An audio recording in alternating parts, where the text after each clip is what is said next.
Hi. Uh, Based on a conversation that I had recently, I wanted to share some reflection on what it means to migrate and what are your options when you decide to migrate. Because, of course, let's suppose typical scenario, you built an ERP that you use internally to support your processes, you have worked on it for several decades. Now the technology is outdated, you cannot find talent, it's too difficult to maintain it, you want to move to another technology, for example, from RPG to Python or Java or C Sharp. So your first option, the one that everybody is familiar with, is simply rewriting the software manually. So uh, you take one, two, 10 Python developers, you show them the RPG code, and you ask them to do the same, but in Python. This approach is the most expensive one. Typically, it's too expensive to be feasible because basically it means rewriting in another language a software that you've built in several decades. And typically, you cannot afford to put an effort of that scale. It's simply too much effort.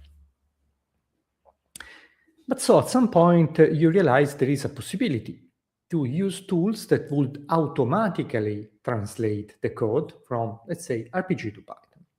Great, we are getting into something because typically, and these are rough number, using a similar approach could cost, depending on your situation, 10 or 20 times less than a manual rewrite. So don't do a manual rewrite. That is not a smart move unless you have a very small amount of code. Okay, so you learn, if you're lucky, that this is a possibility, and so you start exploring this idea. Now, at this stage, you may decide to pay someone to do this automated migration in this way for you, or you can decide to do yourself, or something in between. So you may go for a done for you, a done by you, or a done with you model.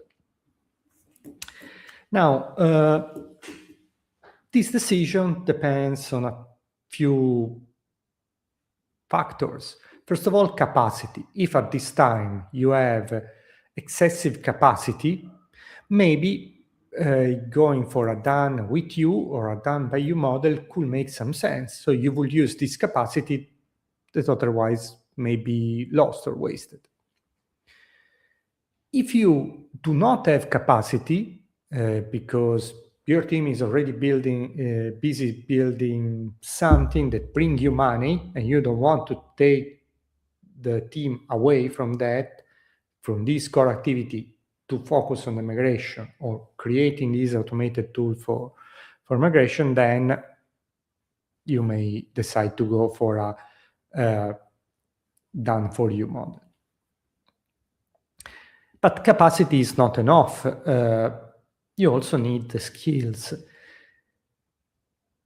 And the fact is that in most cases, unless you have these skills already in-house, or some of the skills, maybe you have some developers that were particularly interested in compilers, and so with some studying, some investments, they could get there. If you don't have this kind of skills in-house, it takes time to build them.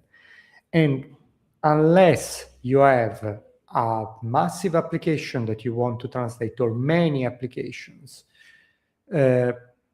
typically it just doesn't make sense to build these skills in-house. It's easier to outsource it.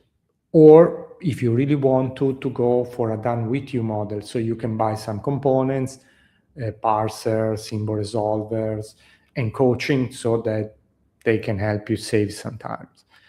But yeah, it's I understand that companies maybe start by looking at a done for you model, then they say, oh yeah, it's way cheaper than doing the migration manually, but it's still expensive. So is there a way that I could save some money?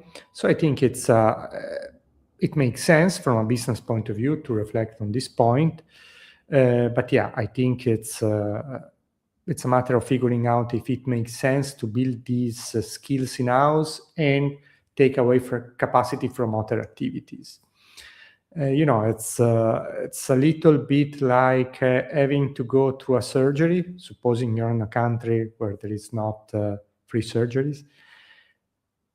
They ask you maybe $50,000, and then you say, oh, okay, I really need the surgery, but I would be very happy if I could avoid spending $50,000. And maybe if you are already yourself a doctor, maybe specialize in something else, you say, oh, perhaps I can do surgery on myself with some extra training.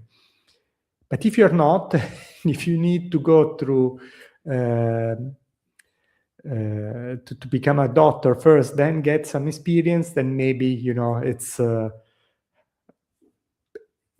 it's unfortunate, but maybe it's more convenient in the end to pay for someone else to do the surgery and then get back to your work and earn money another way. I hope it makes sense, and I'm always curious to hear your feedback, and if you have questions, doubts, comments, and whenever you have, please comment and let me know. I'm always happy to have a conversation with some of you. Thank you. Have a great day.